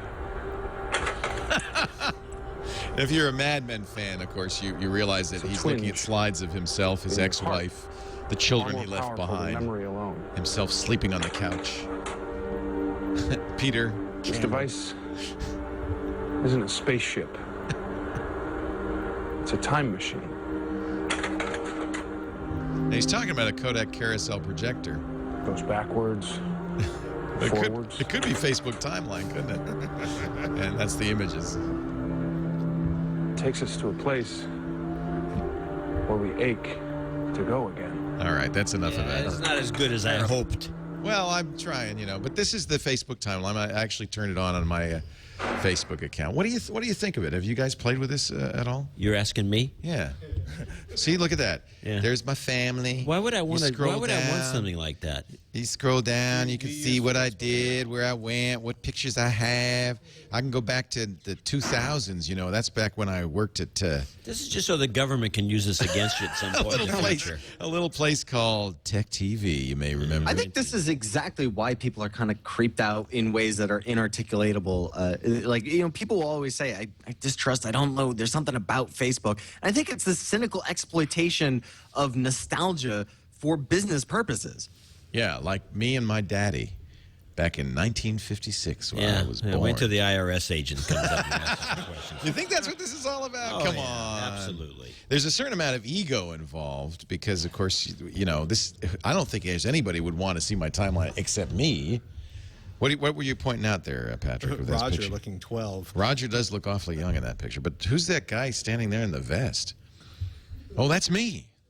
Yeah, I have to put some more pictures in there with you. I'll find. Are there find any them. pictures of us together? Never taken. In fact, Never. I think I have a few somewhere. It's I don't know. Facebook itself just is not a place I spend much or any time. I go up there like once a quarter. I tell people to don't be upset. I haven't friended you because I haven't been there in 3 months. But don't you think it's amazing that 500 million people in one day used Facebook? Sure. Yes. Doesn't that tell you something? I mean, Yeah, it tells you people are nuts. Wait a minute, that's not you. There it is. Speaking of having there hair. you go. So awesome. There you go. I'll put that on the Facebook page. Then you'll check it out. You look better today. Yeah, Why that do you was guys need a mustache. That's from our porn era. Actually, it was part of a really peculiar conversation where they were talking about people in the military having to sort of be reminded that operational security applies to Facebook. Right, because they post all sorts of stuff on there. That's right. That's right. We'd like to share. At least that's what Mark Zuckerberg says. And I don't know. Those were the days, Patrick, though. Don't you want to go back and relive those times? You know, I couldn't keep a girlfriend for 6 weeks back in those days. So there's part of me, it's like, I'm really cool with the whole being married and having kids. It's a different time, man. Yeah. It's much better. It was awesome. Don't get me wrong. No, it's much better now. I have to agree with you. We're going to take a break, come back with more. Patrick Norton, my old buddy, is here, as along with John C. Dvorak. I have a Silicon Spin episode I should play. I have boxes of tapes. Do you? I have all the shows. He took every show home. Yeah, because they were throwing them out like they were doing with everything. I wish I had grabbed the big thinkers. I want the one where the 3 analysts told me that I did not understand webvan when I told them it was a smoking crater 3 months before they went out of business. Oh, you are so smart. Wouldn't you love to have that? We blasted them from the get-go. Yeah. But yeah, one of these days I'm going to give these tapes to someone who can digitize them all, and we'll put them in a database. Real to real? No, yeah, almost. No, they're digital. There's some C format digital or some. I don't know. Beta SP or something. Yeah. By the way, it didn't take him very long to get that image right there on our new This Week in Computer Hardware Squarespace blog. Hi, I'm Patrick Norton, and I love coffee. Hosted in the morning by Patrick Norton, Ryan Shout, and Pikachu Kitty. This is good. You guys are good. I'm telling you. It's a nightmare. Squarespace, baby. Also here, Dan Patterson from ABC Radio News. Great to have all 3 of yous. Thank you. And we know Jan's a journalist because he has a map of the world on his wall. Look at that. Right above his teletype. You know, I tried to get a teletype for the studio. Wouldn't it have been great? We could have in the background of the show. Quick, this just in. Yahoo sold to... I better not say it out loud. People will believe it. Radio knows. I don't know. It's going to happen any moment now.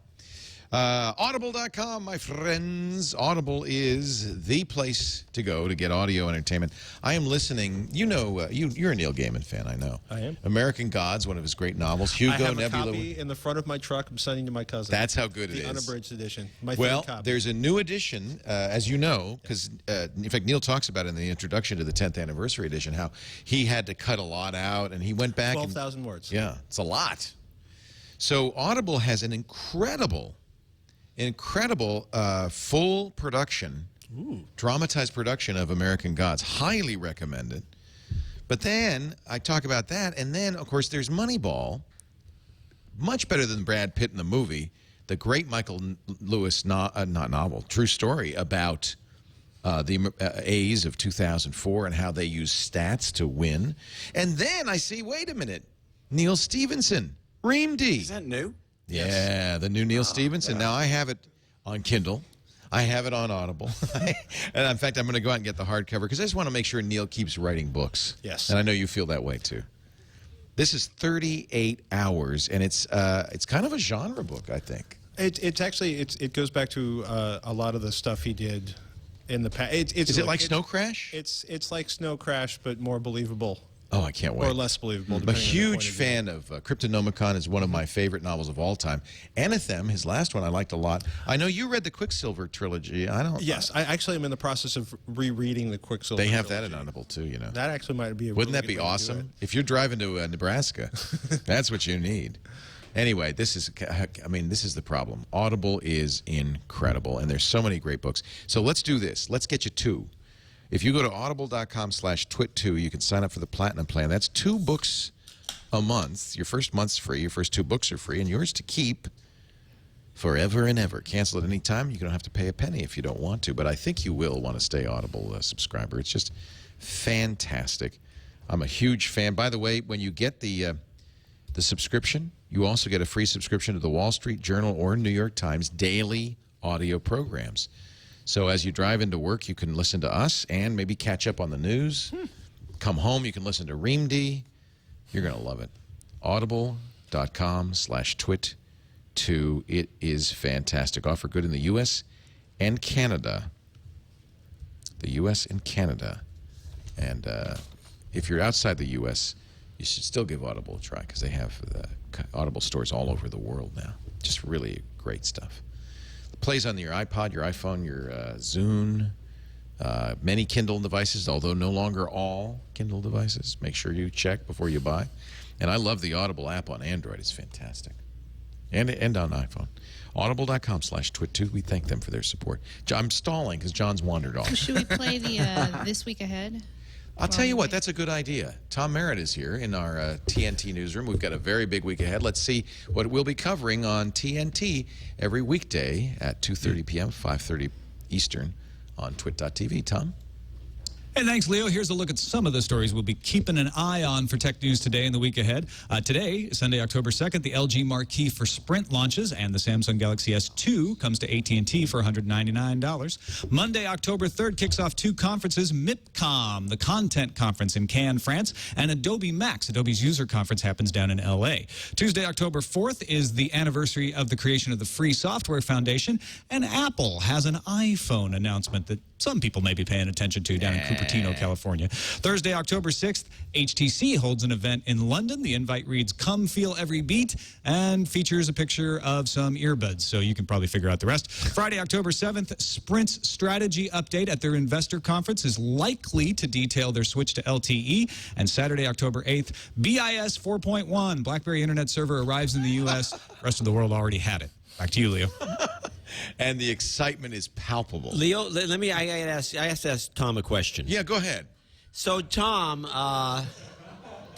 what do you think about that BlackBerry announcement? You think it's going to mean anything? Hello, Tom? Tom? Saturday, October 8th, BIS 4.1, BlackBerry Internet Server arrives in the U.S. The rest of the world already had it. Back to you, Leo. It's like that's not Tom. This is some robot. It's the Tom bot. We've figured it out. Saves us a lot of money, let me tell you. Here's a Twitter study that tracks where you are, drawing on messages posted by more than 2 million people in 84 countries. Researchers, you want to see the graph, discovered that the emotional tone of people's messages followed a similar pattern throughout the day, but also the weeks and the seasons. Cornell University did this study. Okay. Is it this is tracking positive words and posts. So the more positive words, the happier you are. The fewer positive words, the less happy you are. The best day, Saturday and Sunday. Yeah, that's because people don't have to go to work. This is so obvious. What kind of research is it? Did somebody spend money on this? They got a grant, baby. Right in the middle of the week, it's the worst. Gee. I think it's kind of interesting, though, because we do have this data from Twitter. It's interesting that the New York Times decided to put a you could also suggest happy face in the headline. An emoticon. Yeah, they did. It's amazing. The New York Times used an emoticon. I don't know if that's illegal. I think that can't be in the style guide. No. Now, let me ask you, because that is the traditional colon right paren. There's no dash, so that's a noseless. No, but that's the more classic. The nose one came later. Do you think that, in fact, is the New York Times style guide says no nose? I don't think that they know that this is up there, and if they found out, they'd be really upset. We had Nick Bilton on, and he was talking a lot about the, for instance, they were required to do e-mail. Yeah. There's a, they're very Their strict. style guide is very antiquated, but it's very strict, and so some copy Still use editor. Mr. Laporte. They do. They still do even for copy felons. Fact checking. Fact checking? What's that? This is in the journal Science. It's the first, John, in case you're interested, cross-cultural study of daily mood rhythms in the average person using Twitter textual analysis. So basically, the more likely you are to be drunk, the more likely you are to send positive messages. They don't mention drunk tweeting, but I think you're probably Actually, right. I think the source of this is the most important part of this story, right? There's a ton of companies that do analysis of various parts of social media. Most of those companies are worth about as much as this 20-sided die, but this comes from Science and was reprinted in the New York Times. Even if this is just confirmation bias or kind of telling us what we already know, this is interesting that it's coming from Science and in the Times. Does that make sense? Well, I think it would be nice if it was if they broke it down by demographics, age, gender. Yeah. You know what I mean? It's very like more interesting. Maybe everybody under 40 gets stupid drunk on Friday night and tweets madly. It gets more interesting towards the end of the article. Social scientists analyzing digital content agree that for all its statistical appeal, the approach still needs some fine-tuning. They'd agree with you. On Twitter, people routinely savage others with pure relish and gush sarcastically. And the software doesn't pick up sarcasm. And it doesn't pick up gushing, apparently. Right. Well, Dr. Gilbert, one of the researchers, says, I suspect if you count the good and bad words people say during intercourse, you would mistakenly conclude they were having an awful time. Is that what he said? Is that right? Just like Professor Van Dyke. Apparently, yeah. One of my favorite voices. Did you know that music piracy is going down? I'm sorry, Patrick. Music piracy is going down? I'm thinking not of buying another that. mistaken association you would make. I know. You really, that's true, though. Gotta let it go, Leo. Right now. I'm not Move buying on. it. Next study. A new report looking into online music consumption habits says since 1999, since 2009, the number of people who pirate music has dropped in Sweden. In Sweden? By 25%. Well, music piracy has dropped in the United States. Well, I presume this study only looked at Sweden, but I think it's dropped globally, of course. They say that the sharp decrease coincides with a massive interest in Spotify. What public relations agency planted this story to promote Spotify? Yeah. And we're reading it. You really think this is? Oh, absolutely. Yeah.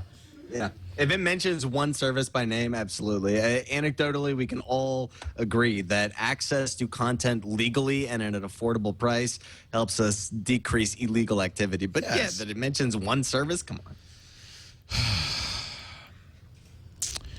Music Sweden's CEO Elisabeth Widlund says, the long-term trend is a sharp increase. No, she doesn't talk like that. Boy, it sounds like she's a Nazi. She talks like, the long-term trend is a sharp increase in legal streaming, while we see a reduction in illegal. Never mind. Boy, you can't do the Swedish Chef anymore, can you? I can't do it anymore. When 800,000 Swedes are willing to pay for streaming music. You know what I do? I think Ingmar Bergman. And it comes to me. No, but it comes to me. I think, Der Duva. Did you ever see Der Duva? No. It was a parody of a Bergman movie. When der Dove comes to the town. And anyway, that's what I think of. When 800,000 Swedes are willing to pay for streaming music, there's clearly a market for more legal players in the digital music market. It sounds like Bergman. Round of applause, ladies. Sounds like Bergman, yeah. Well, I don't know why they tied it to Spotify. Audience. Well, here's actually the article I was thinking of, March 24, 2011, up on Mashable.com, where they basically were looking at the stats. Percentage of U.S. internet population using peer-to-peer file sharing service to download music decreased from like 16 to 9%. Wow. 28 million to 16 million users in the fourth quarter of 2010 when LimeWire was shut down. Well, that's the other reason, right? Because it was sued out of existence. Between Q4 2007, Q4 2010, the average number of music files downloaded drops by like 50%. It's interesting kind of look that it's also the other really good series of articles was pointing out that like the recording industry Artists Association spent $64 million on lawyers to recover $1.4 million in settlements. So it could Another very fine well investment. be. It could very well be the lawsuits. It could be the legal success in legal battles, as well as the fact that, I have to say, Spotify's a great choice. But you don't. You like the hard copy. I just, I like using something like Spotify for discovery. Exactly. I don't really like. But then I'll buy the music if I like it, right? Absolutely. Yeah. But now, did you listen to Flogging Molly's new album on Spotify first? No, you bought it immediately. No, I just bought it immediately. Yeah, of course you did. I want them to be able to. Flogging Molly. It's a music band thing. According to RIM spokeswoman Marissa Conway, rumors suggesting that the BlackBerry Playbook is being discontinued are pure fiction. RIM remains highly committed to the tablet market and the future of QNX, that's the operating system on the Playbook, in its platform. Meanwhile, cutting prices on the BlackBerry Playbook, $200 to $299.99 at Best Buy. Does that sound committed or just...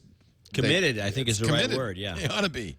I think they're probably looking at the success of the $99 touchpad and saying, is the $199 price that Amazon's going to charge for the Kindle Fire going to become a benchmark, though? I mean, isn't it going to influence everybody? Yes. That's a big deal. That's the most important part of that announcement. I know I said it earlier, but I'll say it again. That will drive everyone else to compete, everyone else except Apple to compete on the price point. And I wouldn't be shocked if Apple puts out a larger iPod Touch that could be perceived as competition. That's got to be the benchmark. That could be the special new product. I'm not buying that one. I'm out on that. I'm against it. We bought 2 BlackBerry Playbooks, and we're using them now to pretend they're Amazon. One for each foot? Yeah. We're using them now to pretend that we have a Fire in stock.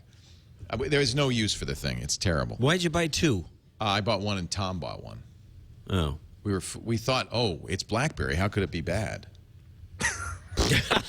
That is Dan Patterson, ladies and gentlemen. You can find him at abcnewsradio.com, at Dan Patterson on Twitter, and, of course, on the Google+, where he is very active, and Storify, too. I'll have to check out that Storify feed. You're going to keep posting stuff to that?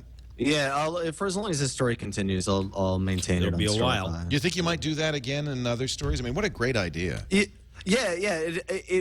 I will, absolutely. And I've known Bert for a while, but this particular story is well made for something like that. It's little pieces here and there, and particularly because there may not, or you may not have access to every single event, but it's something that summarizes, so no one can say this was underreported, right? And you're using Storify to archive, but you're also posting the same content to Twitter and Google+, right? Yeah. I mean, I see those as distribution points. And from what I see, I mean, tell me if I'm wrong, the people who follow on Twitter are very different than the people who follow on Google+. So I do distribute. I use them as distribution points. And Storify kind of summarizes it. Yeah. And Google Plus really is more about engagement than anything else. I follow Twitter for the signal, but I engage on Google Plus. What are you laughing at? I'm not laughing. I'm shaking my head. Big difference. Google Plus is listening. What they need is updates via SMS. That I returned to Twitter. I would have used Plus to report from the protest, but because you must use the application, and because when there is heavy data use, your phone dies quickly. The best and fastest way to update anything is still Twitter by text message. It seems slow and antiquated, but that's the best way to update something when you have very low connectivity. The Google Plus doesn't have it. Means I didn't use Google Plus to report from this event live. Well, this is pretty exciting because I believe 33669 is the SMS number for Google Plus. Oh, is it? Yes. Do they have SMS? Yeah. Then why isn't this in my face when I'm there? Why does it? You know how I found out about it? I would never have known, but Mike Elgin wrote an article on how to email posts to Google Plus, and that's his workaround: is you email to SMS, and then it'll go to Google Plus. And for reasons I'm not sure I understand, I remember that the number is 33669. Yeah, this needs to be in my face. I need to know about this. If I don't know about it. 33669. All right. Anyway, I'm glad I could help you out there. Well, thank you. John C. Dvorak, channeldvorak.com. Yeah, also Dvorak.org/blog. I've done a redesign, which is not finished. Wait a minute. Let's go see finished. that. I'm still working on it. Well, do you have a under construction? Yeah, guy digging a hole. Digging a hole. Oh, God. I love those animated GIFs. Yeah, I don't have them. No? So that... oh, I see what you did. You took all the ads off. No agenda showed it. Yes, I'm taking the ads off my blog. Really? Yeah. It's going all donations. There are no ads on here. I'm not running There used to it. be a crap load of ads on your blog. They stopped paying off some time ago, and I said, screw it. Good for you. So that's the redesign? No. Oh. Not the redesign. And, of course, the No Agenda Show, which everybody NoAgendaShow.com. must listen to in the morning. In the morning. That's a provocative graphic. Yeah. No, that's Obama on top of a predator, yeah. Oh, yeah. He's like the guy in Dr. Strangelove. Speak. Mr. Patrick Norton, my old pal from the Screensavers, is still working hard on Twitch, This Week in Computer Hardware. Yes, I am. That is what is Thursday, right? Oh, my God. There's the new Twitch site. Twitch.squarespace.com. I like the how-to channel logo on the corner. You know, they've actually turned this into, it's very interesting, a blog for Twitch with the podcast. That's what I was hoping, actually. That's fantastic.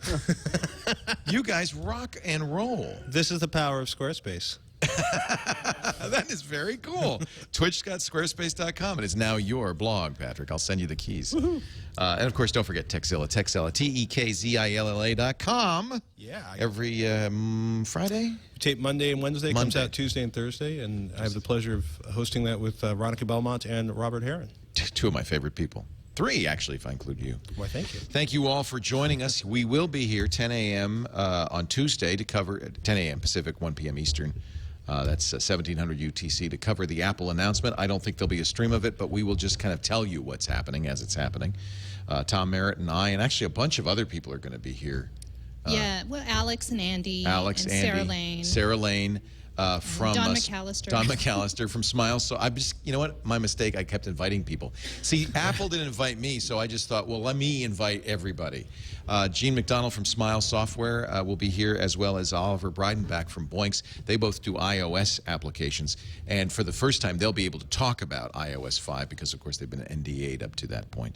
So that should be interesting. Make sure you tune in for that. And you know what? If there's a big Yahoo announcement on Monday, you know we'll be covering it.